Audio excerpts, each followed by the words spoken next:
သူ့ရဲ့အတန်ထွက်ကိုလူတွေဟာလောင်ပြောင်ခဲ့ကြတယ်မဖြစ်နိုင်ဘူးလို့ပြောခဲ့ကြတယ်ပေါ်တူဂီနိုင်ငံမတီယာကျွန်းကဆင်းရဲတဲ့နေရာလေးကနေလာခဲ့သူအခွင့်အရေးမရှိဘူးချမ်းသာမှုမရှိဘူးဒါပေမဲ့အိမ်မက်ရှိခဲ့တယ်သူကခရစ္စတီယာနိုရိုနယ်ဒို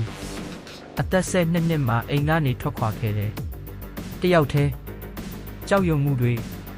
အိမ်လွှမ်းမှုတွေဖိအားတွေဒါပေမဲ့ तू မရက်ခဲ့ဘူးလူတိုင်းထက်ပိုလေးကျင့်ခဲ့တယ်အရင်ဆုံးရောက်တယ်နောက်ဆုံးမှပြန်တယ်လူတွေကပါရမီကိုအားကိုးနေချိန် သူကစီကန်းကိုအားကိုးခဲ့တယ်နေ့တိုင်းလေ့ကျင့်မှုစီကန်းအာယုံစိုက်မှုနောက်ဆုံးမှာဘလုံးတီအော်စုများစွာချန်ပီယံလိဂ်ဖလားများစွာကမ္ဘာအကောင်းဆုံးကစားသမားတွေထဲကတစ်ယောက်ဖြစ်လာခဲ့တယ်ဒီဇလန်ရဲ့သင်ခန်းစာကပါရမီကလူတွေကိုအာယုံစိုက်စေတယ်ဒါပေမဲ့စီကန်းကတမိုင်းကိုရေးတယ်